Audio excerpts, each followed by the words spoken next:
जय संविधान, जय भीम, महात्मा गांधी की जय, गोडसे मुर्दाबाद।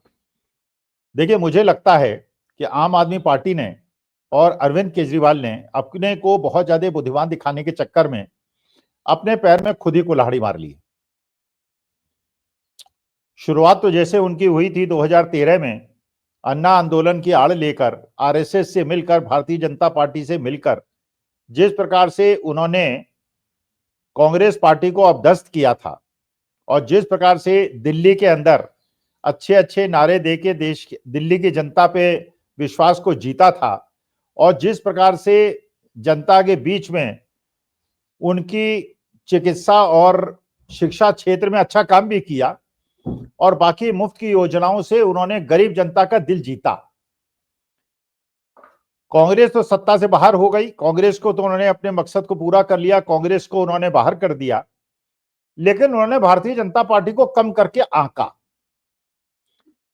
वो ये शायद भूल गए कि वो भारतीय जनता पार्टी जिन्होंने कांटे से कांटा निकाला था, आपके माध्यम से कांग्रेस को 2013 में सत्ता से बाहर किया था, अब उन्होंने आपको सत्ता से बाहर करने का कुचक्र रच लिया है और आप असहाय स्थिति में हैं।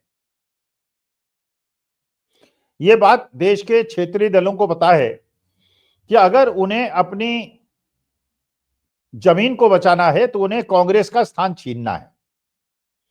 चाहे वेस्ट बंगाल के अंदर ममता बनर्जी हो, चाहे बिहार के अंदर लालू यादव हो, चाहे यूपी के अंदर तेजस्वी यादव हो, क्योंकि उन्हें पता है कि ये जमीन जो उन्होंने छीनी है ये कांग्रेस की ही जमीन है। और इसी क्रम में जब ममता बनर्जी ने स्टेटमेंट दिया कि कांग्रेस से कुछ नहीं हो पा रहा है तो मुझे कन्वीनर बना दीजिए इंडिया गठबंधन का, तो अरविंद केजरीवाल जी आपने, लालू प्रसाद यादव जी आपने और शरद पवार जी आपने इस मांग का समर्थन किया था। आपको लग रहा था कि कांग्रेस को अगर नेस्तनाबूद कर देंगे तो आप भारतीय जनता पार्टी का विकल्प बन जाएंगे और आप वो स्थान ग्रहण कर लेंगे जो कांग्रेस का है। यहीं आप गलती कर गए, मुझे ऐसा लगता है यहीं आप गलती कर गए। केजरीवाल साहब, जो आपने गलती की थी गुजरात के अंदर, गोवा के अंदर विधानसभा चुनाव में, हरियाणा के अंदर विधानसभा चुनाव में, हमें लगा था कि आपने वो गलती को सुधार लिया है। लोकसभा चुनाव में हमें लगा कि शरद पवार जी, लालू प्रसाद यादव जी, अखिलेश यादव जी, सबने मिलकर ये सबक सीख लिया है कि आज के तारीख में बदली हुई परिस्थिति में अब वो कांग्रेस ये नहीं है राहुल गांधी की कांग्रेस जो आज से 3-4 साल पहले थी। आज की कांग्रेस राहुल गांधी के नेतृत्व में एक मजबूत लड़ाई लड़ रही है और ये जनता में विश्वास जगा रही है कि अगर भारतीय जनता पार्टी का कोई राष्ट्रीय विकल्प है तो वो केवल कांग्रेस है। आपके हित में होता कि आप लोग जो समन्वयन आपने लोकसभा के अंदर बनाया था उसको लेकर आगे बढ़ते। जिस प्रकार उत्तर प्रदेश में इंडिया गठबंधन ने बहुत बड़ी सफलता प्राप्त की और भारतीय जनता पार्टी को बहुत पीछे धकेल दिया, जिसकी वजह से भारतीय जनता पार्टी आज एक निष्ठुर सरकार दोबारा नहीं बना पाई, उसको भूलकर विधानसभा के बाई इलेक्शंस में आपने कांग्रेस को दरकरार किया और आप 9 सीटों पे चुनाव हुआ। पहले 4 सीटें आपके पास थी, इस बार बमुश्किल आप 2 सीटें जीत पाए, वो भी हार जाते लेकिन जीत गए। चलिए, बिहार के अंदर लालू यादव जी ने जिस प्रकार से ममता जी के स्टेटमेंट का समर्थन किया, अरविंद केजरीवाल जी, और जिस प्रकार से तेजस्वी यादव ने इग्नोर किया पप्पू यादव को, जबकि ये बात सबको पता थी कि पप्पू यादव एक बड़े नेता हैं और जनता का समर्थन उन्हें प्राप्त है। 6-7 बार मेंबर ऑफ पार्लियामेंट रहे, उनकी पत्नी भी रही हैं और कई बार तो इंडिपेंडेंट जीते हैं, तो उनका जनाधार है।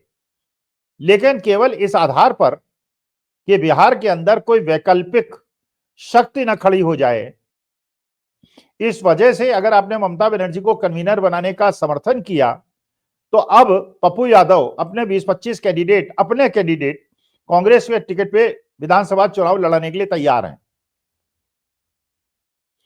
और यह बात बिल्कुल स्पष्ट है कि आज के तारीख में अगर भारतवर्ष के अंदर बहुत बड़े बड़े समाज के अंदर चाहे वो दलित समाज हो, चाहे मुस्लिम समाज हो, चाहे सवर्ण समाज हो, कांग्रेस के प्रति एक सहानुभूति की लहर है।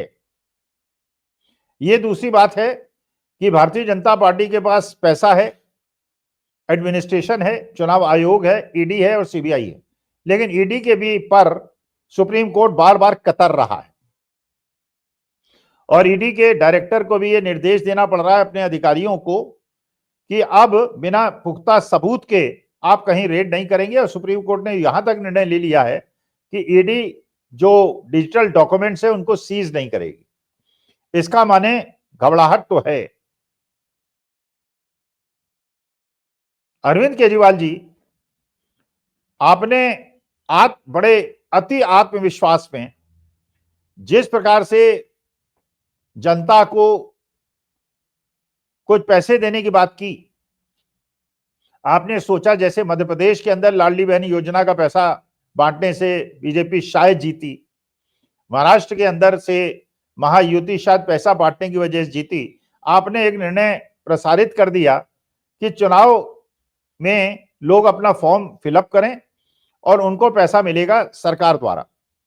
भारतीय जनता पार्टी जैसी काहिया पार्टी से आप उलझ गए।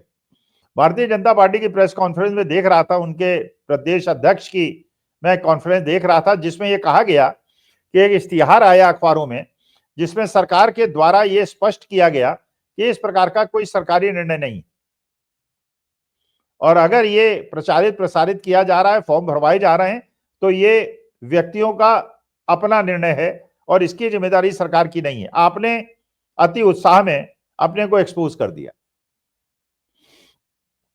इसके बाद प्रवेश वर्मा जी, जो नई दिल्ली सीट से चुनाव लड़ने वाले हैं विधानसभा का, उन्हें लोकसभा का टिकट नहीं दिया गया। आज ही खबर आई, माने आज 25 तारीख को खबर आई कि प्रवेश वर्मा जी के निवास में करोड़ों रुपए कैश जमा है और वहां सैकड़ों महिलाएं इकट्ठा हैं, अंदर भी और बाहर भी, और उन्हें लिफाफे में रख के 1100 रुपए कैश दिया जा रहा है। यह खुशी की बात है कि उसमें कम से कम एबीपी न्यूज और न्यूज 24 के भी पत्रकार हैं, तो कम से कम पत्रकार पहली बार कुछ निष्पक्षता का परिचय दे रहे हैं। वो कैश बांट रहे हैं, लिफाफे में रख के बांट रहे हैं, भारतीय जनता पार्टी के चुनाव चिन्ह के साथ बांट रहे हैं। और आतिशी जी प्रेस कॉन्फ्रेंस करती हैं, सरकार से ये निवेदन करती हैं कि प्रवेश वर्मा जी के घर में रेड की जाए, कैश पकड़ा जाए और उन्हें जेल भेजा जाए, लेकिन ये होगा नहीं। आप जानती है नहीं होगा। महाराष्ट्र में भी हुआ था, हुआ कुछ नहीं, यहां भी कुछ नहीं होगा। आप असहाय स्थिति में हैं। लेकिन और प्रवेश वर्मा कह रहे हैं कि भाई अभी तो चुनाव आचार संहिता लगी भी नहीं है, मैं पैसा बांट रहा हूं, आप भी बांट दीजिए। लेकिन प्रवेश वर्मा शायद ये भूल रहे हैं कि ये पैसा जो आप बांट रहे हैं ये ब्लैक मनी है या व्हाइट मनी है। अगर ये व्हाइट मनी है तो किस बैंक से कब कितना पैसा निकाला गया है और आपके घर में कितना पैसा पकड़ा जाता है। अगर ये ब्लैक मनी है तो ये ब्लैक मनी आपको कहां से मिला है। अगर ब्लैक मनी आपको गौतम अडानी जी के संस्थानों से मिला है, क्योंकि गौतम अडानी जी ने जिस प्रकार से महाराष्ट्र के चुनाव को, धारावी के प्रोजेक्ट को अपना प्रेस्टीज इशू बना लिया था, हजारों करोड़ों रुपए खर्च किए थे। दिल्ली के चुनाव में केजरीवाल साहब, आपकी आम आदमी पार्टी और आपके नेताओं को जेल भेजने के लिए और आपको सत्ता से हटाने के लिए 1000-2000 करोड़ अडानी जी के लिए बहुत बड़ी बातें नहीं है। और ये ईडी और सीबीआई और कोई कॉग्निजेंस नहीं लेगा, प्रवेश वर्मा जी अरेस्ट नहीं होंगे, उनके घर की तलाशी नहीं होगी, जबकि ये करोड़ों रुपए उनके घर में जो है, जिसमें से वो पैसा बांट रहे हैं, ये सारा का सारा पैसा ब्लैक मनी है। लेकिन आप कुछ कर नहीं पाएंगे। लेकिन आपने गलती ये की कि वो समय जो लोकसभा चुनाव में मिलजुल कर आप चुनाव लड़े थे, आप कम से कम स्ट्रेटेजिकल फाइट करते, जहां कांग्रेस का कैंडिडेट स्ट्रांग होता, अपना वीक कैंडिडेट और भारतीय जनता पार्टी के कैंडिडेट के वोट काटने के लिए खड़े करते, जिससे कुछ स्थानों पे कांग्रेस को फायदा होता, कुछ स्थानों पे आपको फायदा होता। लेकिन शायद आपने कसम खाई है कि कांग्रेस को दिल्ली में जमने नहीं देना है, और शायद इसीलिए कांग्रेस ने भी कसम खाई है कि आपको भी जमने नहीं देना है, और होगा वही अंधे अंधा ठेलिया दोनों को पड़ंत। और भारतीय जनता पार्टी अपने धनबल के आधार पे, एडमिनिस्ट्रेशन के आधार पे चुनाव भी जीत लेगी और आप लोगों को जेल का रास्ता भी दिखा देगी। तो ये बात समझनी चाहिए लालू प्रसाद यादव जी को भी, अखिलेश यादव जी को भी, अरविंद केजरीवाल जी आपको भी, ममता बनर्जी आपको भी, शरद पवार जी आपको भी। लेकिन हो सकता है ममता बनर्जी अपने भतीजे अभिषेक बनर्जी की वजह से दबाव में हैं, उनकी मजबूरियां क्या है तो वही जाने। लेकिन अगर आप कांग्रेस को आज कमजोर करने का प्रयास करते हैं और ये कोशिश करते हैं, कांग्रेस जैसे दिल्ली में अकेले चुनाव लड़ रही है वैसे ही उत्तर प्रदेश और बिहार में भी चुनाव लड़े और कन्हैया कुमार और पप्पू यादव को आगे लड़के कांग्रेस चुनाव लड़े, तो सबसे ज्यादा नुकसान जो मुझे लगता है लालू जी आपको होगा, अखिलेश जी आपको होगा और केजरीवाल साहब आपको होगा। दिल्ली के चुनाव में तो कांग्रेस ने ताल ठोक दी है और अरविंद केजरीवाल साहब आप अपने पुराने मित्र भारतीय जनता पार्टी से उलझ गए, वो आपको निपटा देंगे। कांग्रेस और राहुल गांधी तो शायद झेल लें क्योंकि उनकी ऑल इंडिया प्रेजेंस है, कई स्टेट गवर्नमेंट्स उनके पास हैं, साउथ उनके पास है, लेकिन आप नहीं झेल पाएंगे। पंजाब के अंदर भी जिस प्रकार के लोकल बॉडीज के इलेक्शन आए हैं, कांग्रेस ने फर्स्ट पार्टी की तरह लीड किया है, आप नंबर 2 है, भारतीय जनता पार्टी खत्म हो गई, लेकिन पंजाब हिंदुस्तान नहीं है।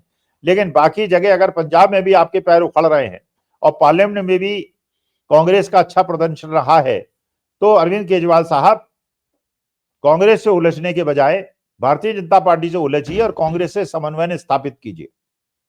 और वही निवेदन मैं लालू प्रसाद यादव जी, अखिलेश यादव जी और शरद पवार जी से करना चाहता हूं, वरना हम तो डूबेंगे सनम, तुमको भी ले डूबेंगे, वो कहावत सिद्ध होगी और भारतीय जनता पार्टी ये बंदरों की लड़ाई में बिल्ली माल चट कर जाएगी। ये आप देखते रहिएगा, फिर कहिएगा आप पछताए क्या होता है चिड़िया चुग गई खेत। तो अभी भी समय है, एकजुट होइए, मिलजुल कर चुनाव लड़िए, क्योंकि भारतीय जनता पार्टी किसी को भी निपटाने में संकोच नहीं करती और कोई शर्म नहीं करती। नमस्कार, धन्यवाद और प्रणाम।